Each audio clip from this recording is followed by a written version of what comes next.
नमस्ते बच्चों।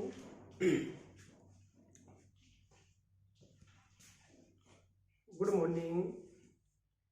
TET super TET के जो भी बच्चे प्रिपरेशन करते हैं उन सभी को गुड मॉर्निंग। और देखिए, मैं आप लोगों के सामने फिर से आ गया और ये पार्ट 2 है संख्या पद्धति नंबर सिस्टम का। तो मैं तो अपना कंटिन्यू पढ़ाना स्टार्ट कर ही दिया है और आप लोग भी थोड़ा सा कष्ट कर लीजिए। देखो, मैं ये कह रहा हूँ, अगर लाइव क्लास देखनी है तो प्लीज़ सब्सक्राइब करवा दीजिए, मतलब सब्सक्राइब कर दीजिए और अपने दोस्तों को भी शेयर कर दीजिए ताकि आप लोग बहुत जल्द ही लाइव क्लास में आ जाएं और पूरा का पूरा लाइव क्लास देख सकें। तो कुल देखो, अभी फिलहाल मैंने कल देखा है तो 50 या 60 लोग सब्सक्राइब कर चुके हैं। अगर 50-60 एक को ही कराएंगे तो वो 120 में हो जाएगा और फिर वो एक को कराएंगे तो बहुत जल्द ये श्रेणी जो है ना कंप्लीट हो जाएगी। तो 1000 सब्सक्राइबर चाहिए बस। अगर आप लोगों के ऊपर है, अगर पढ़ना चाहते हो नहीं कि आपको अच्छी वीडियो मिली, पसंद है, समझ में आ रहा, तो सब्सक्राइब कर दीजिए है और दोस्तों को भी शेयर कर दीजिए ताकि आप लोगों को सबको लाइव क्लास मिले। तो घर बैठे आपको इतनी अच्छी तैयारी मिल रही है और आपको क्या चाहिए बताइए जरा। कोई शुल्क ले रहा नहीं ले रहा ना। मैं बता दूं, आप कहीं बाहर कोचिंग करोगे तो आपको एक सब्जेक्ट का ही 2-3 हज़ार रुपये लगता है। अगर पूरा का पूरा करोगे तो 10 या 15 हज़ार तो आपको फीस लगेगी और प्लस आपका रहना खाना वो बात की बात है। और जब मैं फ्री में सब कुछ दे रहा हूं तो क्या आप एक चीज नहीं कर सकते? आप सब्सक्राइब नहीं करवा सकते? इतना तो कर सकते हो ना। चलिए, ये पार्ट 2 है सुपर टेट के लिए और यूपी टेट के लिए संख्या पद्धति का। तो अब हेडिंग आई है क्रमागत संख्या, क्रमागत पूर्णांक। क्रमागत पूर्णांक क्या? अगर शायद हम क्रमागत को संधि विच्छेद करें, आपने पढ़ा होगा, दीर्घ संधि पढ़ी होगी हिंदी में और संस्कृत में भी। क्रमागत देखो, दीर्घ संधि क्रम धन आगत, तो आगत माने आने वाला, क्रम माने क्रम से, तो क्रम से आने वाले जो संख्याएं होती हैं ये कुछ भी हो वो क्रमागत कहलाता है। क्रम से आने वाले ही क्या कहलाते हैं? क्रमागत। और बात किसकी कर रहा हूं? पूर्णांक की। तो मैं आपको कल मैंने एक टैली पूरी पढ़ाई थी, एक टेबल बनवाया था, उनमें सभी संख्याओं को मैंने बता दिया था। आज हम पढ़ेंगे क्रमागत पूर्णांक। तो देखो, मैंने लिख भी दिया है, आपको केवल स्क्रीनशॉट लेना है और कुछ नहीं करना। क्रम से आने वाले पूर्णांक क्रमागत पूर्णांक कहलाते हैं। क्रम से, कहीं बीच में स्टेप ना हो, क्रम से अगर संख्याएं आती हैं तो वो क्या कहलाएंगी? क्रमागत पूर्णांक। जैसे मैंने क्रम से लिख दिया 1 2 3 4, क्रम है ना, कहीं ऐसा तो नहीं कि 1 2 3 के बाद मैंने 5 कर दिया हो ना। इनका जो बच्चा सबसे मोस्ट इंपोर्टेंट है कि जितने भी मैंने नोट लिखे हैं इन नोट को खास तौर से देखते जाइएगा, नोट को देखना है। मैंने कहा कि निकटतम निष्ठतम 2 क्रमागत जो पूर्णांक होंगे कैसे होंगे? क्रमागत पूर्णांक के बीच का जो अंतर होता है वो हमेशा 1 होता है, हमेशा 1। अब आप बता दीजिए, जब अंतर 1 होगा तो वो क्रम से आएंगे कि नहीं आएंगे? बिल्कुल आएंगे। अब मैंने हेडिंग डाली क्रमागत सम संख्या। अच्छा, सम कल मैंने पढ़ाई थी टैली में कि सम संख्या क्या है, विषम संख्या क्या है। आपको पता है कि सम संख्या जिनमें 2 का भाग पूरा पूरा चला जाता है, विषम संख्या जिनमें 2 का भाग पूरा पूरा नहीं जाता। तो मैंने कहा कि क्रम से आने वाली सम संख्याएं क्रमागत सम संख्याएं कहलाती हैं। अच्छा, क्रम से आने वाली संख्याएं कैसी लिखे? वो संख्याएं कैसी हो? सम हो। क्रम से तो आ रही है, क्रम से इसमें भी आ रही है, क्रम से इसमें भी आ रही है, लेकिन यहां पर एक विशेष पॉइंट दे दिया कि कैसी संख्या? सम संख्या। तो जो क्रम से संख्याएं आएंगी वो कैसी होंगी? वो भी सम ही होंगी। अब नोट में देखिए कि निश्चितम 2 क्रमागत सम संख्याओं के जो बीच का अंतर होता है वो कितना होता है? 2। और क्रमागत पूर्णांक में बीच का अंतर कितना होता है? 1। और यही सी टेट में पूछता है। सी टेट में ये क्वेश्चन, ऐसे नोट वाले जो है ना, ये क्वेश्चन सी टेट में आ जाते हैं, ठीक है ना। अब आता है क्रमागत विषम संख्या। क्रमागत विषम संख्याएं, अभी मैंने पढ़ा है सम, अब मैं पढ़ रहा हूं विषम। तो क्रम से आने वाली कैसी संख्या? विषम संख्याएं ही क्रमागत विषम संख्याएं कहलाएगी। अब विषम संख्या में क्या है, 1, 3, 5, 7, 9 आदि। नोट क्या है, निष्ठतम दो क्रमागत विषम संख्याओं के बीच का अंतर इसमें भी कितना होता है, 2 होता है, और इसमें भी कितना होता है, 2 होता है। लेकिन ये कैसी संख्या है, सम, ये कैसी है, विषम। और सम और विषम को सबको इकट्ठा कर दिया जाए तो क्या बन जाती है, क्रमागत पूर्णांक। पूर्णांक से ही सम हटा है और विषम हटा है, ठीक है ना।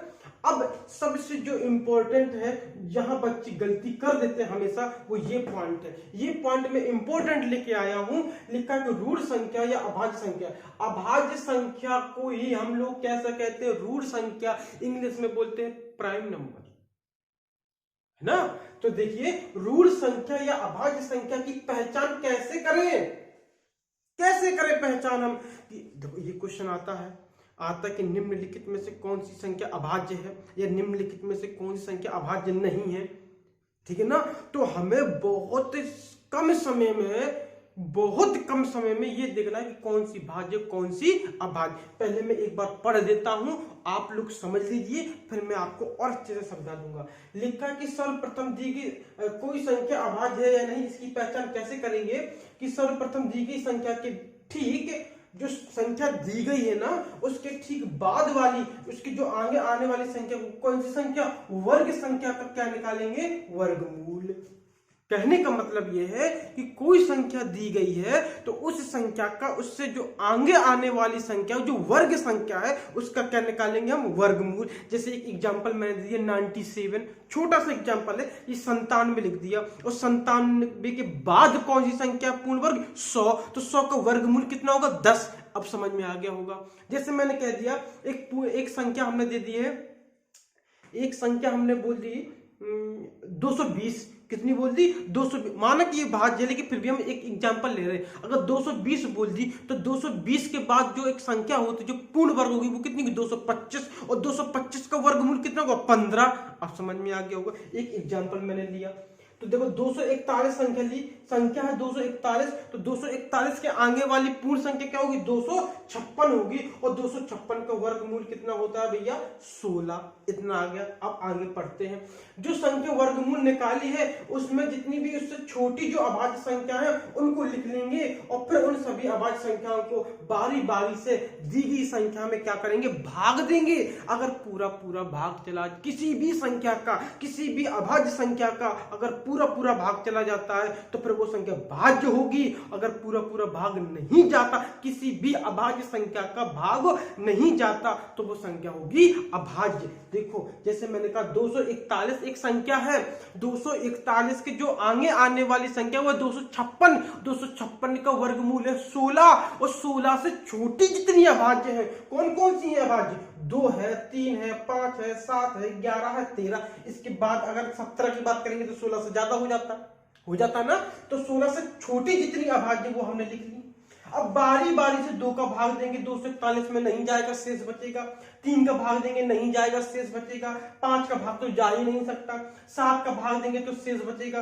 11 का भाग देंगे तब भी शेष बचेगा, और 13 का भाग देंगे तब भी शेष बचेगा। तो जो वर्गमूल संख्या निकाली जाती है उनसे जितनी छोटी संख्या अभाज्य होती है, बारी बारी से उनका भाग देते जाते हैं। संख्या जो संख्या दी होती है, अगर उस संख्या में किसी एक का भाग पूरा पूरा चला जाता है तो वो संख्या फिर भाज्य हो जाती है। अगर किसी भी संख्या का भाग नहीं जाता तो वो संख्या कैसी हो जाती है, अभाज्य। सबसे अच्छा तरीका है पहचानने का, सबसे सरल तरीका है पहचानने का, यहां संख्या, जो संख्या रूढ़ और अभाज्य संख्या जो होती है, हमेशा बच्चा यहीं पर गलती करता है। लेकिन आज के बाद गलती बिल्कुल ना करना, क्योंकि मैंने बिल्कुल बहुत सटीक पॉइंट से बता दिया कि जो भी संख्या दी होती है उस संख्या के आगे वाली संख्या का वर्ग निकालिए, वर्ग का वर्गमूल निकालिए। वर्गमूल से जितनी छोटी संख्या है, अरे कुछ आप जब विभाज्यता का नियम पढ़ लोगे ना, मैं विभाज्यता का जब नियम पढ़ लोगे तो कुछ नहीं होगा। देखो 2 का भाग कब जाता है, जब लास्ट में सम हो। क्या सम है, नहीं है, लोग ये कैंसिल। 3 का भाग कब जाता है, जब सबका योगफल 3 से हो। 4 2 6 7, नहीं है। और 5 का भाग कब जाता है, जब लास्ट में 0 या 5 हो, नहीं जाएगा। 7 का भाग, 7 का थोड़ा सा अंतर है, दुगना करके घटाते हैं। 11 का तो सम और विषम का अंतर 0 या 11 होना चाहिए। 13 का ये भी हो जाए। अरे है क्या, आप जब विभाज्यता का नियम पढ़ लोगे तो ये तो कुछ नहीं है फिर आपके लिए, है ना। तो विभाज्यता का नियम पढ़ लोगे तो ये कुछ नहीं है, और सबसे आसान तरीका है। अब बताइए समझ में आया कि नहीं आया, डेफिनेटली आया होगा। ऐसा हो ही नहीं सकता कि समझ में ना आए। अरे इतने अच्छे तरीके, देखो एक बार एक स्क्रीनशॉट ले लीजिए, इतने अच्छे तरीके से मैंने समझा दिया है आप लोगों को कि कहीं से भी आपकी 1% की गलती नहीं होने वाली। हालांकि देखो वीडियो आपको 10 या 15 मिनट की मिलेगी, लेकिन बहुत इंपॉर्टेंट मिलेगी। अगर मैं 1-2 घंटे की वीडियो डालता हूं तो आपको प्रॉब्लम हो जाएगी पढ़ने में। 10-15 मिनट की वीडियो होगी, आप पढ़ते जाइएगा और पार्ट बाय पार्ट मिलेगी। लेकिन एक रिक्वेस्ट है आप सभी लोगों से कि प्लीज अपने दोस्तों को शेयर कीजिए और सब्सक्राइब करवा दीजिए और बेल आइकन दबा दीजिए, ताकि जब भी मैं नोटिफिकेशन डालूं आपको तुरंत मोबाइल में आ जाए और आप मेरी क्लास देख सको। जैसे ही 1000 पूरे हो जाएंगे सब्सक्राइबर, मैं तुरंत आपको 2 या 3 घंटे की पर डे लाइव क्लास दूंगा, विधिवत तरीके से लिखवाता जाऊंगा, कॉपी में नोट बनवाता जाऊंगा, ये मेरा वादा है, ठीक है ना। तो टेट सुपरटेट के लिए मैथ की जो वीडियो ये पार्ट 2 है, पार्ट 1 मैंने बता दिया है। जिन्होंने नहीं देखा होगा तो देख लीजिएगा प्ले लिस्ट में, रविंद्र सक्सेना मुस्कुरा के नाम से यूट्यूब चैनल चल रहा है अभी, तो उसमें आप प्ले लिस्ट में चले जाइए। प्ले लिस्ट में यूपी टेट और एस टेट लिखा होगा, उसमें आप क्लिक कीजिए प्ले लिस्ट में, तो वहां पर आपको पहली वीडियो मिल जाएगी नंबर सिस्टम की, और ये वीडियो जो ये नंबर 2 पार्ट 2 नंबर सिस्टम की, ठीक है ना। तो आप सब्सक्राइब कीजिए। Thank you.